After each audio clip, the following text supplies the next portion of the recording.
Hey, what's up? It's Brian Scalabrine, the White Mamba, also 2008 world champion Boston Celtics. Now, you're listening to the Boston Big Three podcast presented by Ride the Wave Media.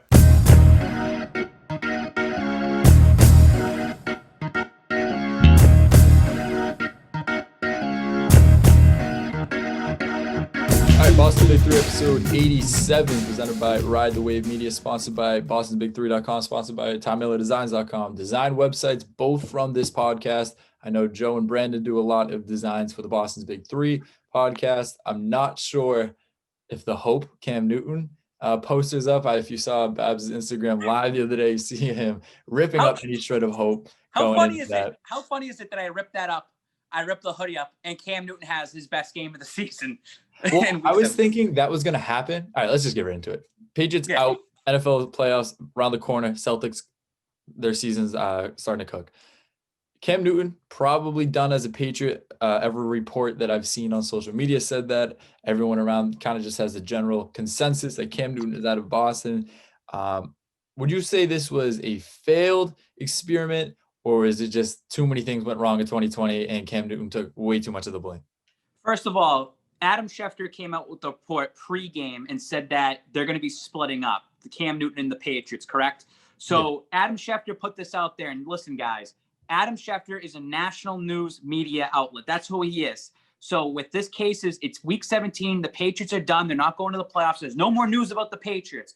So Schefter waited to the last possible moment. He puts it out there. That's that. Post-game, Bill Belichick was asked about it and was very pissed off about it and said it was fake. Then all of a sudden, the local media that has to cover the Patriots day in, day out, took the side of the Patriots and took the side of Bill, saying that Schefter didn't mean it this way. Although Schefter never cleared up what he really meant. He said what he said.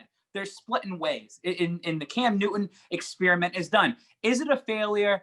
Yes and no, because when you look at Cam Newton's contract at $1 million base salary and the rest was incentives, we said going into this year, let's see what Cam Newton we get. Let's see. And we saw flashes of his former MVP self, but we also saw, wow, there's a reason why he was stayed on free agency that long. 7-9 is not as bad as 5-11 or 3-13 as some people thought they were going to be. And Felger had a great point. It all depends on how the Patriots rebound next season, the season after that, and the season after that. Because when you look up the Pro Football Database and you look at all the records, and when you see 7-9, that little blemish, you're just going to know that's a blemish because they lost Tom Brady. I don't care about the opt-outs. Don't care about the salary cap. You lost Tom Brady. It was a transition year. In terms of Cam Newton coming here, it's a failure that Belichick and his ego kind of got in the way, and we won't really know anything until, again, it's all down the road and it's all in retrospect and looking at 2020 backwards. But we'll end up seeing what ends up happening from that. I liked Cam Newton going into the year. If you go back to their earlier episodes, before the season, I was huge on Cam Newton, big on Cam Newton, down on Stidham. Still am down on Stidham. I understand. I thought Stidham should have started this week, obviously, because you played the Jets, give him a full game. This game means literally nothing. I watched the Celtics instead of this game, but it comes down to this. Cam Newton was not. I don't think Cam Newton was terrible. I think he didn't have weapons around him, but that's not the biggest problem. The biggest problem is, but here's the thing: you can have Julio Jones, you can have Antonio Brown, you could have all these weapons around you. If you still throw an 100-mile-per-hour 2-yard slant route, that's not going to fix anything. He lost his quarterback mechanics. Stop. The no weapons thing is so frustrating because it's what did they just do yesterday? They played well. But that was against the Jets. Yeah. I don't care any of that stuff, dude. But they played a pretty good fucking game yesterday, and it shows that Asasi. He got a touchdown. Cam Newton catches one. Jacoby Myers throws one to him. Where's that play early in the season when it mattered the last 3 or 4 weeks when you needed to make plays like that? Okay, but that's also a game that it doesn't matter for either team. So both teams are clocking in and clocking out because there was nothing to play for either side. I think that's one of those games that you just open the playbook, do whatever you want. If it is Cam Newton's last game, it's whatever, let him do whatever he wants. My thing is he lost all his quarterback mechanics. Whether that was a couple of years ago, who knows? But my biggest question going into this, we were so high on the Patriots, on up until like not even up until, especially after that Seattle loss. It became like Cam Newton's legit. Cam Newton's back to stay. Now, my thing is he gets COVID after. You can't control that part. But where would the season have gone if Cam Newton doesn't get tackled at the 1 yard line? We score a game-winning touchdown against Seattle, and we're that is what, week 2, so we 2-0 against a legit team. That whole season could have taken a little skyrocket here and there, but instead Cam gets kicked with COVID, lose a couple early games. I think the season was just toast as soon as we lost to the Texans. You could see it on the field. Although we were still technically in it, we still had a lot to play for. That Texans loss was just a morale killer, and there's nothing else you could have done to bounce back other than have other teams control your destiny. It's funny to hear people kind of now, when you're looking back, when did the Patriots season end? And everyone's going to have something different. And people are probably going to change their minds because they're going to start looking back more. I'd say the Buffalo game, when he fumbled the ball, that was it, because you're 2-5 at that point, and it's really hard to catch up at that point. When you look back at the COVID thing, to anybody out there, COVID's not an excuse for Cam Newton on his poor playing ability. Because if Cam truly was affected by COVID, he wouldn't have 12 rushing touchdowns. He wouldn't have all the rushing touchdowns and be able to run the ball the way he runs the ball and able to hit people. Okay, again, what Tyler said it right there, his throwing mechanics are absolute dog shit. Now, here's the thing. If COVID didn't happen with Cam Newton, he played that Kansas City game, would they have won? We don't know that. Would they have lost? We will see. But I think that if they played that game fully and had a full week of practice going into that Denver game, and I know the buys got changed up and stuff, it definitely would have changed the outcome of the season, because at that point, you probably would have been 4-2 or say 3-2, and the trade deadline starts creeping up. And that's when Bill Belichick, if he knew he had something this year with Cam Newton at the beginning of the season, they would have made a move at the trade deadline, and they would have got him a quote unquote weapon that they would need. But when you're 2-5 and the trade deadline comes, what's the point of investing into this season? It's a wash. Just play it out for the rest of the year. And lastly, Bill Belichick, and you can say it's an ego thing. Why didn't Stidham get in there? He went to Cam Newton, whatever they said, preseason or whatever. I'm sticking with you all the way through. I'm going to give you loyalty, because I look at this down the line in a couple of years. Cam Newton is low-key trying to fight for a Hall of Fame spot. He's not a first ballot Hall of Famer, but it all depends on who he goes against. And he's going to get votes for the Hall of Fame. I'm telling you right now, he is forever going to give lip service to Bill Belichick, Robert Kraft, and the Patriots organization for giving him a legitimate shot. They're the only team to do it. And I still think Cam Newton, yesterday or whatever, on Sunday, when you watch the game, it was Cam Newton showcase to any other team out there. Cam Newton, in my opinion, although I said that he shouldn't be with the New England Patriots, still deserves another shot in the NFL, not as a starter, but he definitely deserves to go on a team based on he won in terms of his locker room ability to get the locker room to side with him, to bring some, the energetic, fun side of him. And also the way he handled the media this year in certain times. He did a pretty good job, especially with Boston media. His playing ability sucks on the field, but he definitely brings something to a table, to a locker room that's needed in the NFL. So I think that Cam Newton earned a contract somewhere else as a backup. It's on Cam Newton to now realize during this offseason, I might not be a starter. I might have to win a job. I might not win a job, but I feel like I'm going to bring that energy and excitement to my late career here. Well, even you see, like, the Saints did the Taysom Hill Breeze experiment, or even saw this year that the Colts had Phillip Rivers and then Jacoby Brissett would come in for like a 4th-and-1 rush or something like that. I think Cam Newton could do something along those lines. I don't think he could be a throwing quarterback. I don't think he could be a franchise quarterback. I think he's more, as sad as it sounds, because Cam Newton used to be like the man, especially coming out of Auburn, one of the best college football players ever.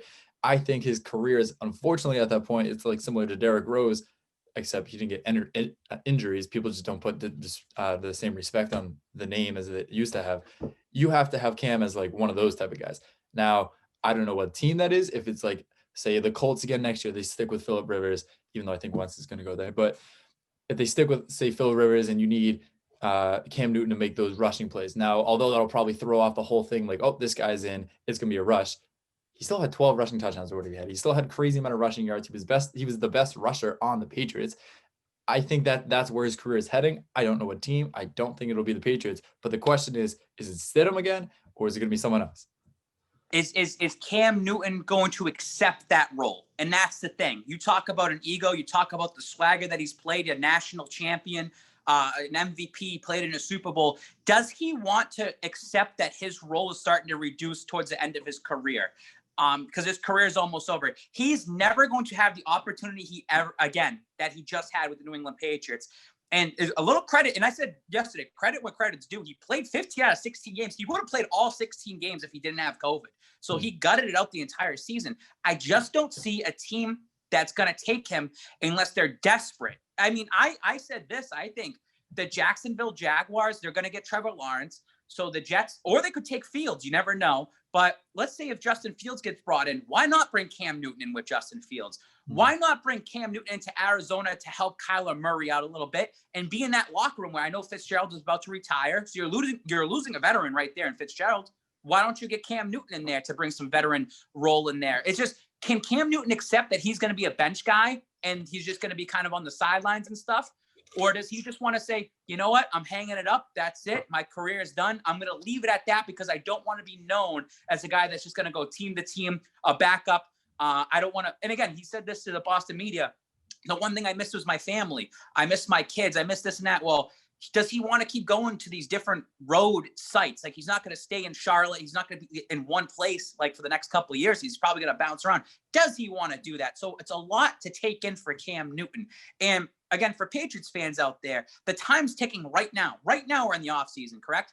So Cam Newton, as a businessman, is not making a decision until March when he hits free agency. He's going to see what his market value is, which I think it's 8 to 10 million. And he's not, and teams might wait until the draft to see what they're going to do. So now you're wasting about 3 to 4 months as the New England Patriots because this guy's not signing with you.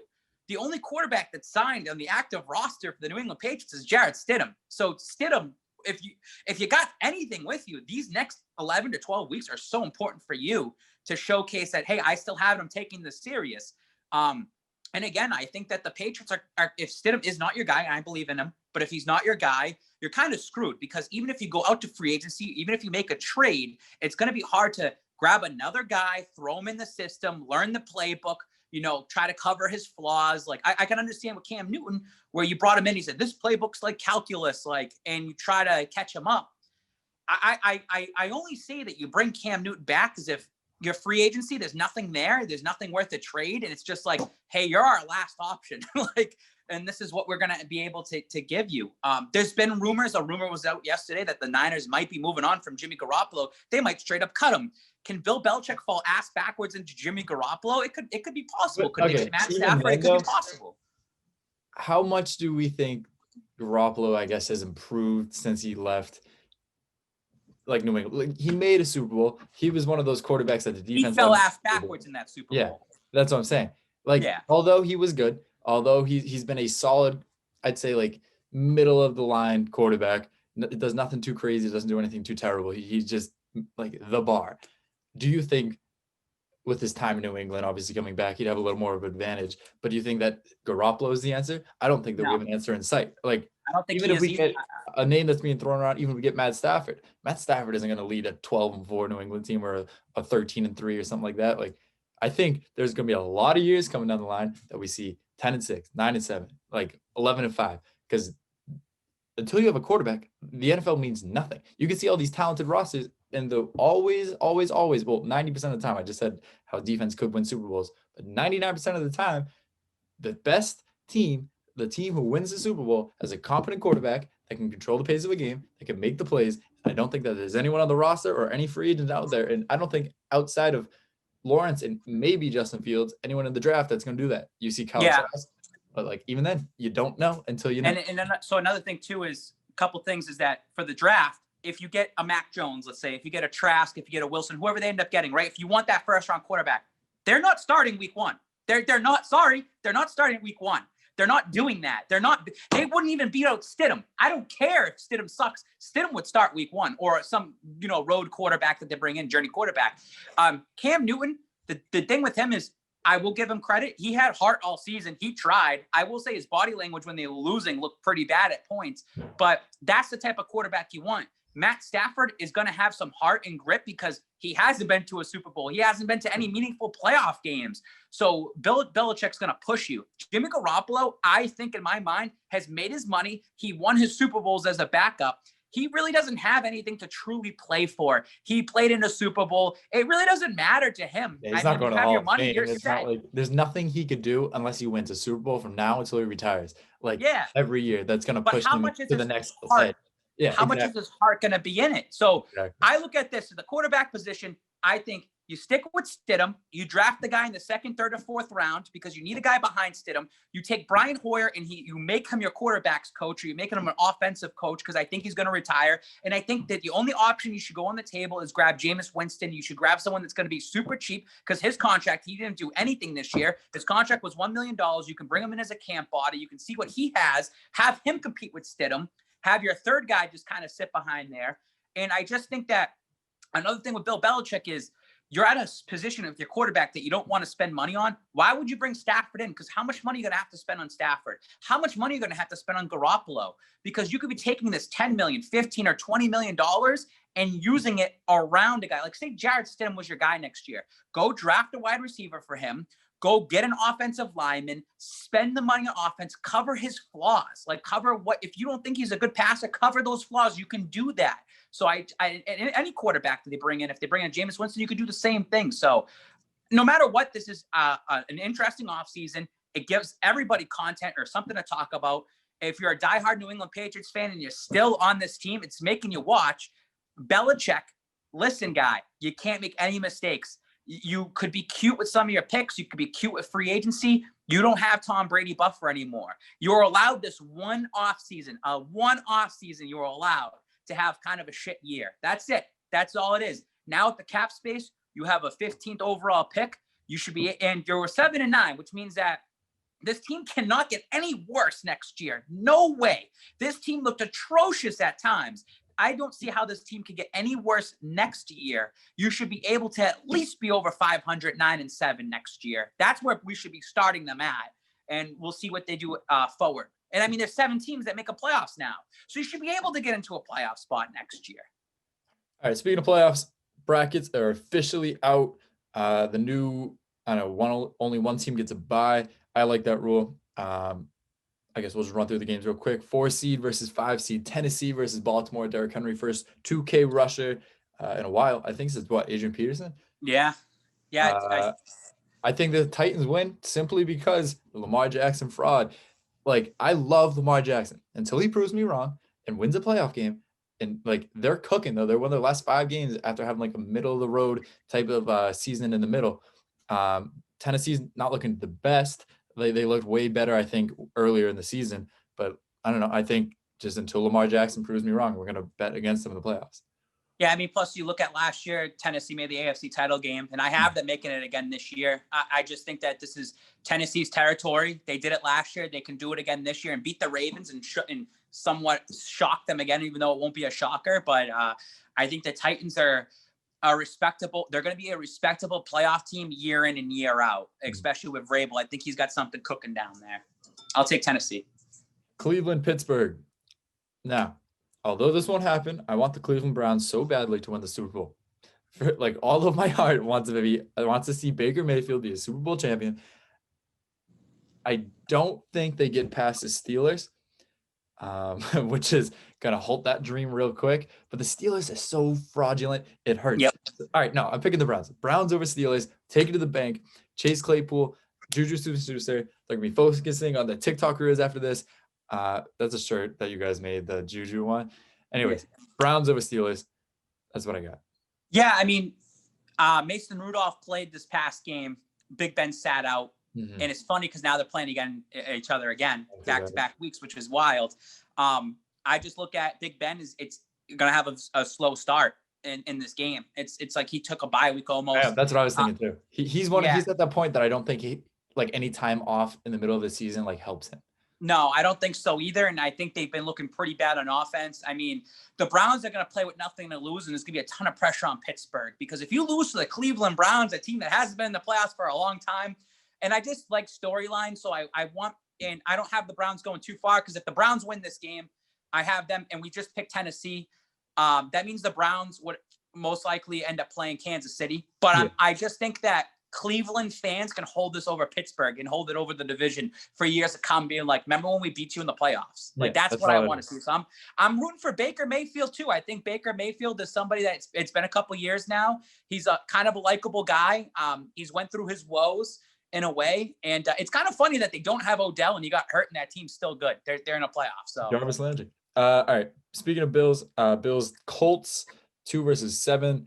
I don't know how controversial this is going to sound, but because like AFC East and whatever, but I kind of want the Bills to go far. I love their fan base. The Bills Mafia, like I want, if a team wins it, I want it to be a city that the team, I want it to be a team that the city cares about them. Like Bills Mafia cares about the Bills so much. And like they're a group of fan base that deserves a Super Bowl. Plus, the Bills are just like incredibly fun team to watch. Like I liked watching them this season. If they win the Super Bowl, I wouldn't be all that upset because like, yeah, it's an AFC East rivalry.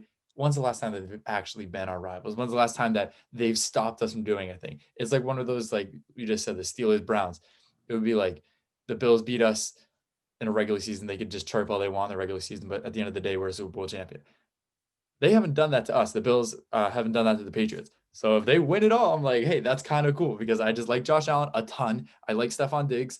And then their defense is like a legit defense. They're a team that deserves to win it. And I think they smoked the Colts. I don't think that's a close game. Yeah, they've been red hot. And especially when you just put up 50 points, I think 56 points against Miami this past week. Yeah. And you're going to have 6,700 fans there in Buffalo next week. And that means if they win this game, which I have them winning, they'll have another week at home as well, too. So I'm picking Buffalo this game. Again, you want to see that fan. I don't want them to win the Super Bowl. Just because you want to still hold that over their head as a Patriots fan.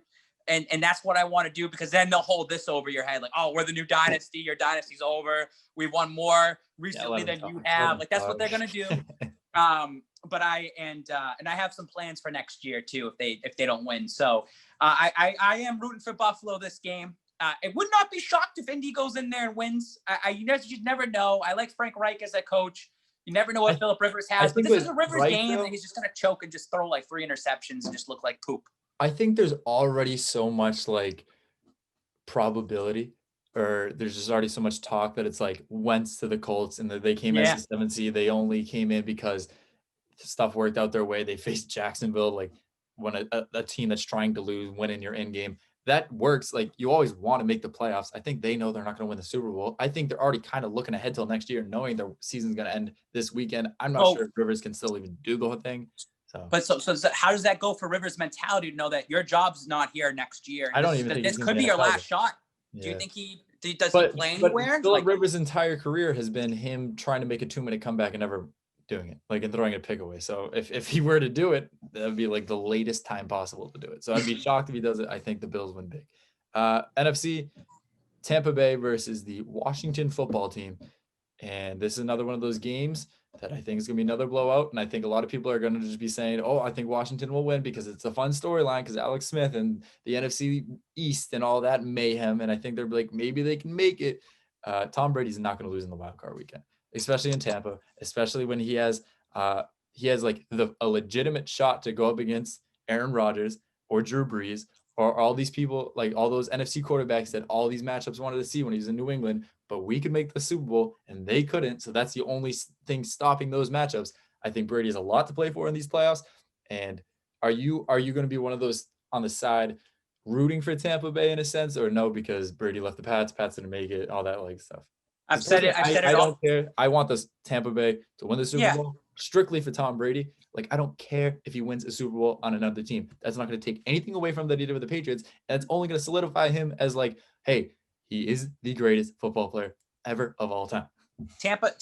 So I'm not rooting against Tom Brady. I'm rooting against the Tampa Bay Bucks. I don't want to see the Bucks win it.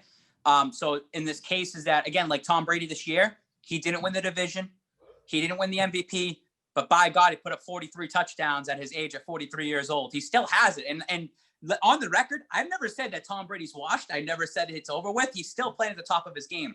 Tom Brady and the Bucks will smoke Washington. They should. They're already an 8-point favorite. Yeah. And I look at this year as the year they won't make the Super Bowl. And I think that it's not going to be because of Brady. It's going to remind me of Super Bowl 52. Brady's going to have an awesome offensive day. It's going to come down to bad coaching. I don't trust Bruce Arians when the time comes for him to make a clock management, game management call, something on defense, something on special teams. Something's going to get fucked up where Brady is not going to look bad. Brady's going to look awesome. But and Arians is going to try to make him look bad. I think Arians is already prepared more something's to there. give an excuse for Brady more than he is for the playoffs. And I look at if they lose to Washington, Arians loses his job. You cannot keep him around because Brady's gonna be like, I'll stay here. I'll sign an extension. I want him out of here. All right, Brandon's not on this episode, but I want this one on the record, and I want this to be a graphic. Bruce Arians is more built for making an excuse for Tom Brady, that Tom Brady lost the game. He's going to blame the whole season on Tom Brady. And as soon as they get bounced from the playoffs, he's going to blame Tom Brady. And I guarantee he's more focused on that than he is focused on winning the playoffs. Like, if you haven't been paying attention the entire year, everything's Tom Brady's fault. It is never Arians' fault. If Tampa Bay gets bounced, Arians is going to come out. He's going to blame Brady. And he's been thinking about this excuse or whatever he's going to say for weeks. So make that on Boston's Big Three Instagram, and I want people yelling at me now. All right, Seattle Rams. I think the Rams were good, and then they kind of fell off, especially after the Jets lost. You can't lose that game to the Jets, but who knows? Seattle's just a wagon. I think we could have a chance that the 4 quarterbacks for the divisional games are Rodgers, Brady, Breeze, and Wilson. I think that's going to be it. I think that has to happen. So I think the Seahawks beat the Rams comfortably. And they didn't have Goff last week and the Rams, and they still won the game. So he broke his thumb, right? And it's a team that you can't count out because they went to a Super Bowl a couple of years ago. It's still fresh, but it's just you're going to run into Seattle, and could be Russell Wilson's last shot. This could be Pete Carroll's last shot. We say it almost every year, but you just don't know what their time's ticking out there in Seattle. So, and I think that DK Metcalf just has a bananas game and just looks really good and just kind of shoves it back into Patriots fans. It just shoves it back into we drafted N'Keal Harry over DK. I think it's Seattle, and then you just go into last game. I mean, Saints and Bears. Alvin Kamara is probably not playing that game because of COVID, but I think that the Saints. No, he is because they can play Sunday. If they played Saturday, then they would. Then he would. So they'll win. They'll win comfortably too. I think the Bears have got to give them some credit because they started off hot. They went cold. They actually got. This is why I think they have a shot though. Trubisky, he got benched for no reason. He got robbed. They were 3-0. They weren't really cooking. They were 3-0 though. Their defense had a lot to do with the team winning. And then you bench a quarterback when the quarterback position is all about confidence, all about how you hold yourself, all about just on the field, presence. If you take that away from someone, yes, he gets hurt too in the middle of the year, but then he comes back and he brings you guys to the playoffs. I don't understand how Mitch Trubisky even wants to be in Chicago after they going to treat him like that. B, they're not going to win. So I don't think that there's all the pressure in the world. I think Trubisky just goes out there and slings it. And I don't think he's going to be back in Chicago next year. Unless is he under contract? I don't know. That's just a theory that I got in my head. So out of those 3 NFC games, which one's more likely to have an upset in it? Probably Bears Saints. I'm thinking just because the Bears defense is legit. You don't know if Breeze and all his broken ribs or anything like that is fully healed. You don't know if he's gonna be the same Breeze, and if he's not, that means you have Taysom Hill, you have Jameis Winston in that game. And I don't think that in the moment, maybe because it's the first round, maybe because it's the Bears, but I think the Bears have nothing to lose and the Saints have all to lose because they're the 2 seed, because they had such a good regular season. They had all these weapons. But the better season you had, the harder the fall is. But yeah. Any other football takes you want to get out? No, I mean, it's going to be an interesting offseason for sure for the New England Patriots. You can kind of just, again, sit back now and watch all these games unfold. I like that there's a 7th team because having 3 games each day is a lot better than just having the 2 and 2. So it's just a little bit more football to watch on Saturday, Sunday. These games are going to get interesting. I mean, I really do think out of the NFC, when we just said you have Rodgers, Brady, Breeze, and Wilson, it's a toss-up to who goes to the Super Bowl. Opposite end, I think Kansas City just storms through. Having that bye week is so good for Pat Mahomes. That team is ready to go back to a Super Bowl. And I say this, the NFL does have a play into all this stuff too. and what they want, especially when it comes to refereeing and all this and that. They can have certain calls go certain ways. This is the perfect opportunity if you want Pat Mahomes to be your poster boy for the next decade, is to have him win back-to-back Super Bowls. Do you think he can be better than Brady? I was with my friends this weekend, and then they were all just like, when it's all said and done, I think this is what happens. There's always going to be the new shiny thing that comes in, and you're going to be like, oh, this is the new best. I think Brady's legacy is going to turn into Montana's, and a bunch of people who didn't watch Brady is going to start criticizing his career, kind of like how a bunch of people who didn't watch Montana was trying to downplay his career. I never watched Montana play, so like I can't say that, obviously. No one. I think Brady's the best, but I'm going to see both Mahomes and Brady play when it's all said and done, and all the things that Mahomes could do that Brady couldn't, like mobilize, make crazy throws. Although Brady could make the throws, the NFL's changing, the whole game's changing, and I think that Mahomes could be better than Brady when it's all said and done. No, he won't. He won't. Because when you look at Brady, right, it's the longevity of his career and what he was able to do in the first half, then in 2007 get hurt, and then just have a great career to end it. And look at him. He left the New England Patriots, and he just threw for 43 touchdowns. He's keeping himself right up there with these young guys. So I look at Pat Mahomes as Pat Mahomes, if you want to make any, Brady's here. You cannot touch Brady anymore. All right. No one can do it unless Pat Mahomes plays till he's 40 years old and crushes everything. Yeah. And I will say this, if Mahomes had 4 Super Bowls compared to Brady's 6, and if Brady doesn't win another one, then yeah, you can probably make a case for his stats and all this and that. I think Mahomes, if you want to make a comparison, is going to be better than Peyton Manning. I think if you want to make a comparison to any quarterback, he could take the 2 spot. I would put him at the 2 spot. I think that Mahomes has a shot to win this year. They'll probably win 1 more. I think the Kansas City Chiefs could win 3 out of 4 or 3 out of 5 years. But then all of a sudden, how is their GM and how are they going to be able to do it with cap space? You sign Mahomes to all this money. Where's Mahomes going to get an injury? Because he's due for an injury down the line somewhere. How is he going to be able to bounce back? So I think enjoy the time at Mahomes you have now. I think that him winning this year would be a great way to just have a poster boy for the next decade, as I said, because look at Aaron Rodgers. Aaron Rodgers kind of captivated. He hasn't done anything in the last 10 years, really, but he's still a top poster boy for the NFL. So that's what you can develop with the Patrick Mahomes here. And I just think that Mahomes is not going to have the longevity of a career as Tom Brady, so you can't compare those two like that. But can Mahomes make a statement now, build some stats up, and say, hey, I think this guy might have some better stats and a better say than Peyton Manning. Like Peyton Manning finished with 2 Super Bowls. That's it. He went to 3 of them. Mahomes has a chance to already have 2 Super Bowls in his first three years like that as a starter. So, yeah, I think Kansas City. Wait and see. I think Kansas City goes.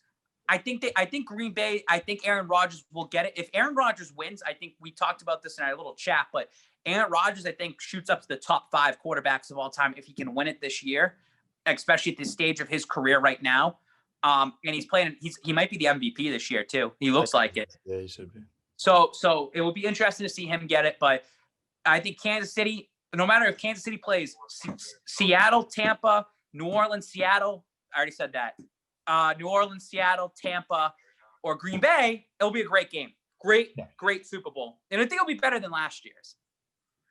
All right, NBA season, full swing. I meant to talk to you about this whenever we did our next episode, but Brandon already made a graphic. You saying that the Celtics are tank was the most classic thing that you could have ever said. As soon as I saw that, I'm like, I know exactly what he's doing. The Celtics aren't tanking, first and foremost. This is the crazy part. The shortest offseason of all time. All these roster moves, an entirely different landscape in the NBA. And obviously, we're going to have a slow start. We're 3-3. Like everybody knows, NBA doesn't matter really till the playoffs, as opposed to the NFL, where each week you really analyze the team. You really see who's going. Basketball is an entirely different sport where you can see who's cooking, see who's not, see who's cold. And right now, Jaylen Brown, the best player on the Boston Celtics. And if you disagree, you're simply wrong, because not only is he just getting every offensive bucket, but he doesn't go through the cold streaks that Tatum goes through. He doesn't have to have like the ball in his hands at all times to make a play. But this year, so far, what are we, 6-7 games into the season? He's doing almost everything perfect, and it's insane. Tatum, yes, has the 2-game winning shots. And we start out the year going up against the Bucks, the Nets, which are 2 of the best teams in the East. We should not have lost to the Pistons and Pacers. We shouldn't have split either of those series. I think we should be. I thought we were going to start 0-2 and then win the next 4. Didn't work that way. Here we are. Celtics, they'll be good. They'll be fine. In terms of playoffs, that is what I'm worried about, simply because this is just really a new team. This is officially the Jays team. I'm not sure. Well, I am sure that Kemba Walker will help. I'm not sure how long he stays out, how that's going to help, because you see this thing with Gordon Hayward in his time in Boston. It was always the wait till Hayward gets back. Wait till Hayward gets back. Oh, this team's nothing until Hayward gets back. Hayward gets back, they don't do a whole lot. I'm like making the Eastern Conference Finals 3 to 4 years. As impressive as that is, you don't get banners. You don't get remembered for that. None of that works. However, adding Kemba Walker, that is an all-star point guard, that is a former all-NBA point guard. He's a good option. Peyton Pritchard, he's taking the most out of that opportunity and becoming a solidified rookie. Like, I'm not sure if he should be in contention for rookie of the year, because those normally go to lottery picks who put up numbers.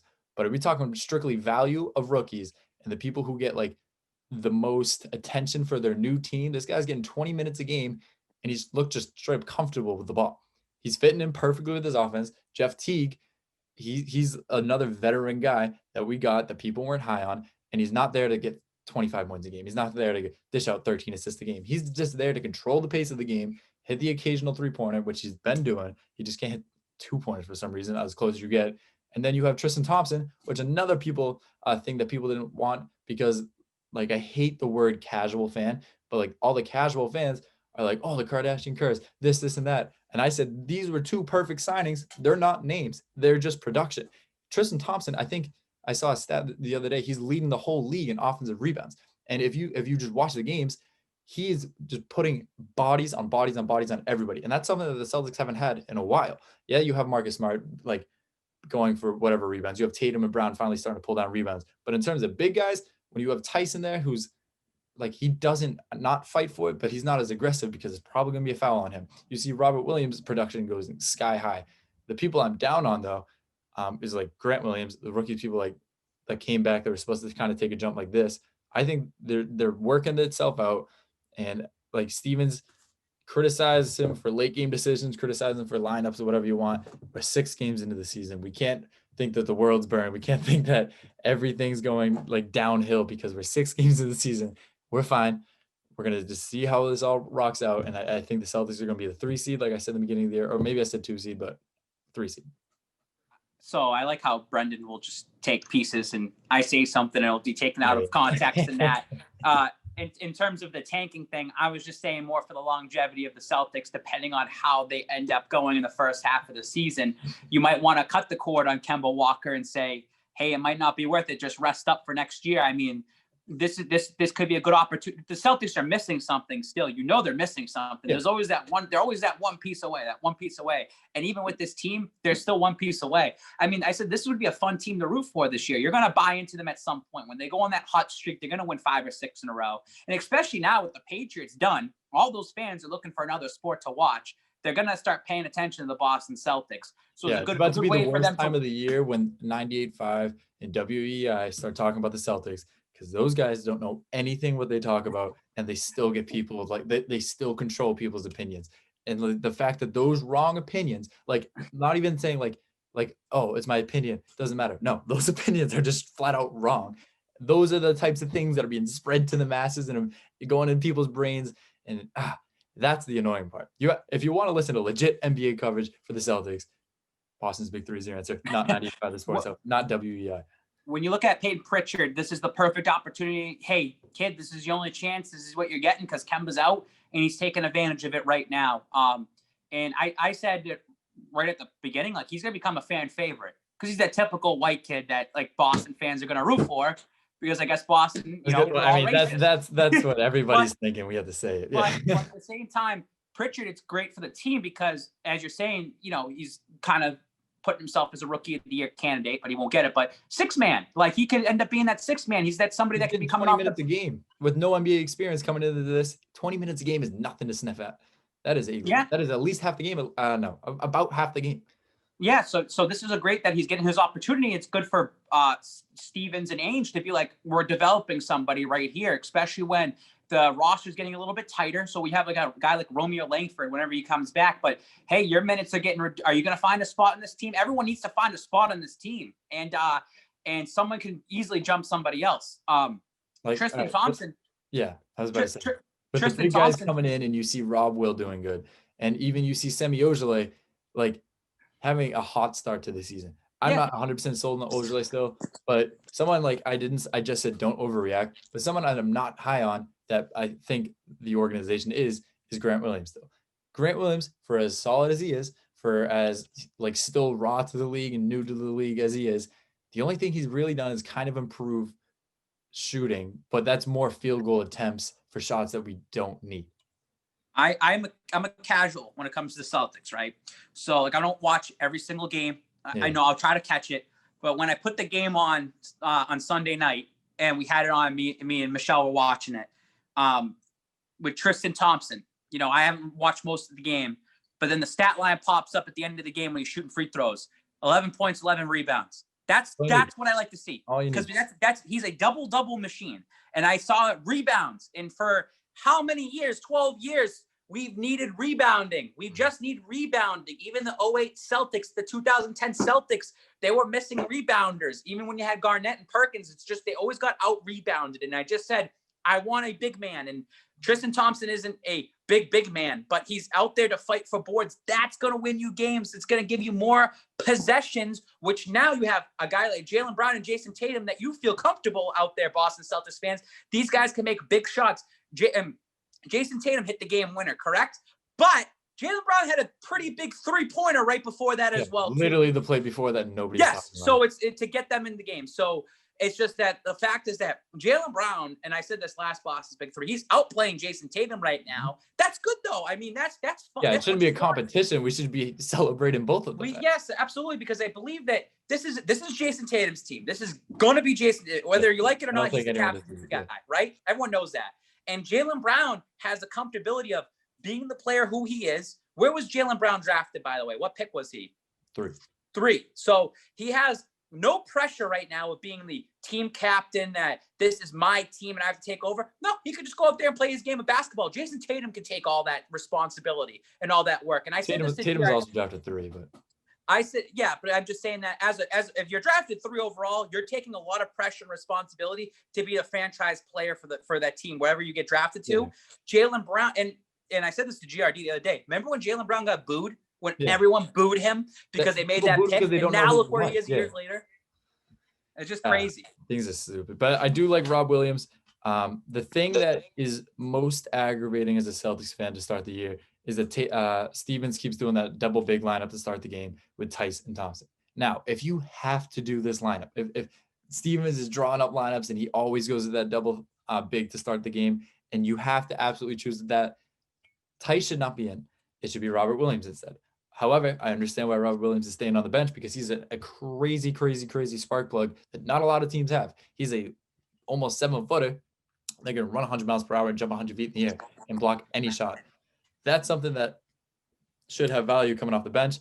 But I don't know. Other than that, not a lot to complain about as a Celtics fan. We'll wrap this up. Boston's Big 3, TimeOutDesigns.com. If you want to go check out some of my Celtics designs, I released a couple there. TimeOutDesigns.com, Boston Big 3.